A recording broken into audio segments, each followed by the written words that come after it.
दोस्तों आज हम आपको खाटू श्याम मंदिर की पावन यात्रा कराते हैं। खाटू श्याम मंदिर राजस्थान के सीकर जिले में स्थित है। धार्मिक मान्यता के अनुसार घटोत्कच के बेटे बारबरिक है। इन्हीं की खाटू श्याम के रूप में विशेष पूजा अर्चना की जाती है। खाटू श्याम की पूजा और दर्शन करने से भक्तों के सभी मुरादें पूरी होती है, साथ ही जीवन में आ रही सभी तरह की परेशानियां दूर होती है।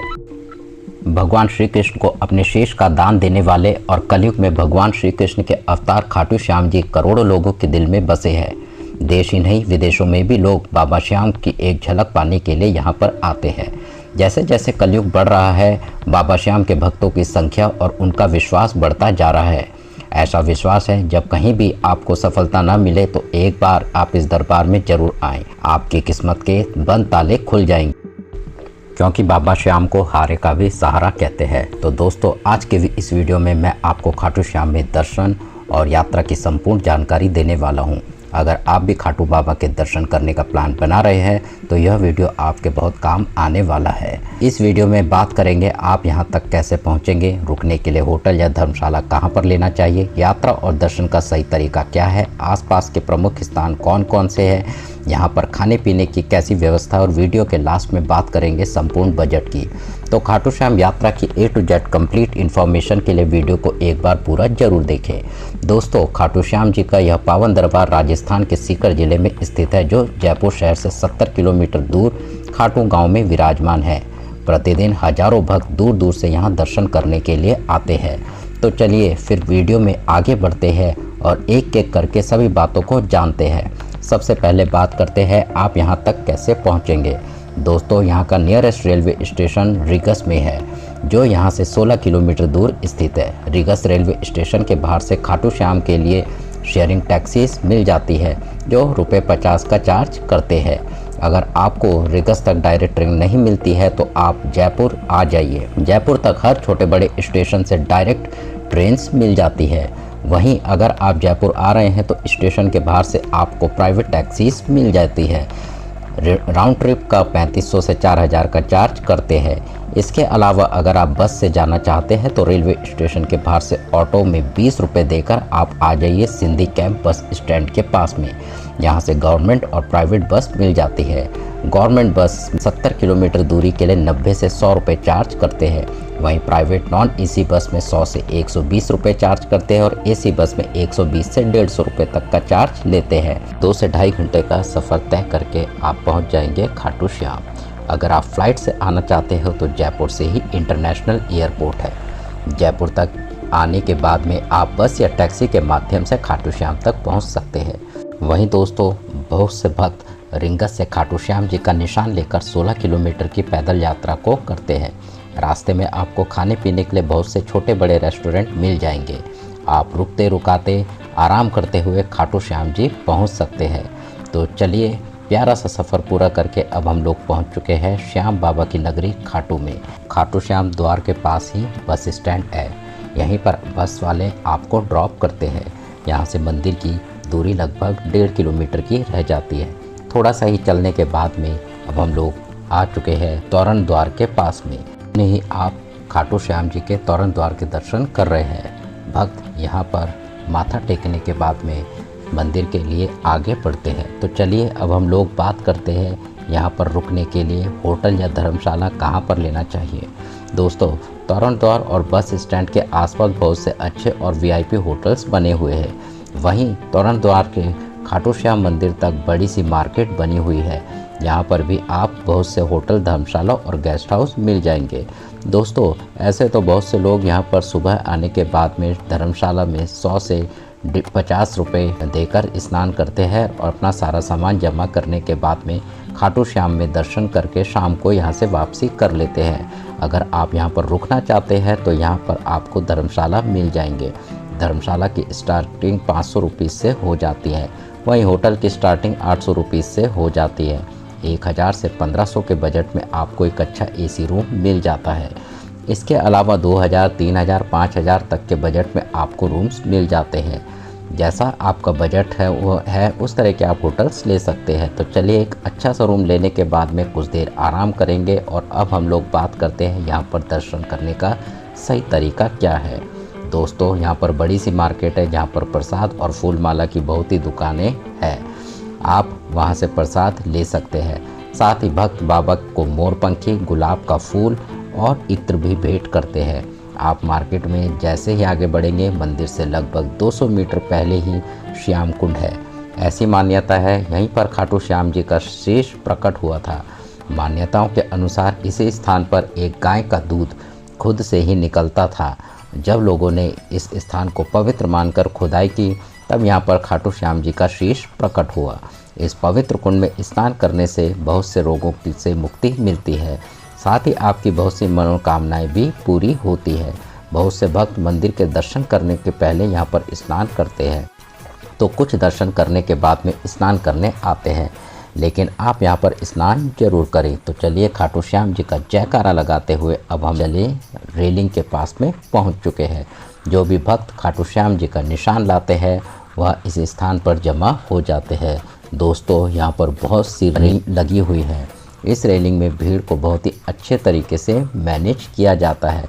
ऐसे तो यहाँ पर बहुत ज़्यादा भीड़ होती है, लेकिन फागुन के महीने में यहाँ पर विशाल मेले का आयोजन भी होता है। तब यहाँ पर एक दिन में लाखों लोग दर्शन करने के लिए आते हैं। उस समय बहुत दूर से रेलिंग लग जाती है। उस समय लगभग 15 से 20 किलोमीटर पैदल भी चलना होता है। तो चलिए अब हम लोग लाइन में लगकर आगे बढ़ेंगे। दोस्तों खाटू श्याम जी को शीश का दानी, लखतादार, नीले घोड़े वाले, 3 बाणधारी आदि नाम से बुलाते हैं। तो चलिए बाबा श्याम जी का जयकारा लगाते हुए आगे बढ़ेंगे। सामने आप खाटू श्याम जी के अलौकिक रूप के दर्शन कर सकते हैं। बाबा श्याम आपकी सभी कठिनाइयों को दूर जरूर करेंगे, साथ ही आपकी सभी मनोकामनाएं भी जरूर पूरा करेंगे। आप सभी कमेंट बॉक्स में जय श्री श्याम जरूर लिखें। दोस्तों खाटू श्याम जी का संबंध महाभारत काल से मिलता है। वे 5 पांडवों में से एक भीम और माता हिडिंबा देवी के पुत्र घटोत्कच के पुत्र थे और इनका नाम बारबरिक था। बारबरिक जी बहुत ही महान और साहसिक योद्धा थे। इनकी 3 अमोघ बाण चलाने का वरदान भी मिला था, जिससे वह तीनों लोकों पर विजय प्राप्त कर सकते थे। महाभारत युद्ध के दौरान श्री कृष्ण ने उनकी शक्तियों को जानकर उनसे शीश का दान मांग लिया, क्योंकि यह उस पक्ष से लड़ना चाहते थे जो हार रहे हो। अगर यह कौरवों के पक्ष में लड़ते तो महाभारत के परिणाम को बदल सकते थे। इसीलिए श्री कृष्ण ने इनसे शीश का दान मांगा। बारबरिक ने बिना किसी देरी के शीश का दान कर दिया। इनकी दानवीरता और साहस से प्रसन्न होकर श्री कृष्ण जी ने इनको आशीर्वाद दिया और कहा, कलयुग में आप मेरे श्याम नाम से पूजे जाएंगे और जैसे जैसे कलयुग बढ़ेगा आपकी प्रसिद्धि और भी बढ़ जाएगी। दोस्तों बाबा का शीश खाटू गांव में प्रकट हुआ था और श्री कृष्ण जी ने इनको श्याम नाम दिया था। इसी से बाबा को खाटू श्याम नाम से जानते हैं। दोस्तों ऐसे तो ये मंदिर बहुत ही प्राचीन है, लेकिन इसका निर्माण 1027 में राजा रूप सिंह चौहान द्वारा करवाया गया था। बाद में समय समय पर राजाओं और भक्तों द्वारा इस मंदिर का पुनर्निर्माण होता रहा। आप भी इस अलौकिक मंदिर में दर्शन करने जरूर आएँ। आपको यहाँ पर दर्शन करने के बाद में आपके जीवन में परिवर्तन जरूर मिलेगा। दोस्तों खाटू श्याम मंदिर से कुछ ही दूरी पर एक दूसरा पवित्र कुंड भी है। साथ ही यहाँ पर कुछ मंदिर भी बने हुए हैं। आप यहाँ पर दर्शन आदि भी कर सकते हैं। साथ ही मंदिर मार्ग पर ही बहुत ही प्राचीन श्री सीताराम मंदिर है। आप यहाँ पर महादेव जी के दर्शन कर सकते हैं। साथ ही साथ श्री राम परिवार और बहुत से देवी देवताओं के दर्शन कर इस यात्रा को सफल बना सकते हैं। चलिए अब हम लोग बात करते हैं यहाँ पर खाने पीने की कैसी व्यवस्था है। दोस्तों यहाँ पर आपको मार्केट में बहुत से अच्छे रेस्टोरेंट मिल जाएंगे, जहाँ पर आपको बहुत ही पवित्र भोजन मिलता है। यहाँ पर आप 150 से 200 रुपये में थाली भोजन कर सकते हैं। इसके अलावा south Indian, Rajasthani, north Indian, Marwari हर तरीके का खाना पीना आपको यहाँ पर मिल जाता है। तो चलिए खाने पीने के बाद में अब हम लोग फिर से तोरण दौर के पास में आ जाएंगे हैं। साथ ही साथ आप चाहे तो यहाँ पर ऊँट की सवारी का मज़ा भी ले सकते हैं। दोस्तों यहाँ पर बहुत सेल्फी पॉइंट्स भी बने हैं। आप अगर चाहें तो अपनी यादों के लिए यहाँ पर फ़ोटोशूट भी करा सकते हैं। तोरण द्वार खाटू श्याम यात्रा का आकर्षण का मुख्य केंद्र है, तो आप यहाँ पर कुछ समय ज़रूर व्यतीत करें। इसके अलावा अगर आप यहाँ पर रुकते हैं तो शाम को यहाँ के नज़ारे आपको बहुत ही अच्छे लगेंगे, तो शाम को भी आप यहाँ पर घूमने आ सकते हैं। तो दोस्तों इन सभी स्थानों के दर्शन और घूमने के बाद में आपका अगर रुकने का प्लान है तो आप अपने होटल में आराम कर सकते हैं, या फिर आप चाहे तो यहाँ से वापसी भी कर सकते हैं। दोस्तों ऐसे तो मैक्सिमम लोग इस यात्रा के साथ ही मेहंदीपुर बालाजी और सालासर बालाजी की यात्रा भी पूरा करते हैं। यहाँ से सालासर बालाजी के लिए डायरेक्ट बसेस मिल जाती है। खाटू श्याम जी के सालासर बालाजी के दूरी लगभग 110 किलोमीटर है। बस वाले 150 रुपये चार्ज करते हैं। वहीं मेहंदीपुर बालाजी की दूरी लगभग 170 किलोमीटर है। आप खाटू श्याम जी से पहले जयपुर आ जाइए, फिर आप आराम से मेहंदीपुर बालाजी पहुंच सकते हैं। तो चलिए दोस्तों अब हम लोग बात करते हैं यहाँ पर आने का सबसे अच्छा समय कौन सा है।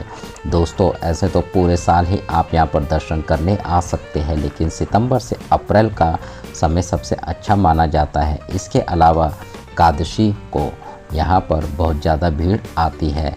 वहीं खाटू श्याम उत्सव के फाल्गुन महीने में आयोजित होने वाले मेले में रिकॉर्ड तोड़ भीड़ होती है, तो आप अपने हिसाब से यहाँ पर दर्शन करने आ सकते हैं।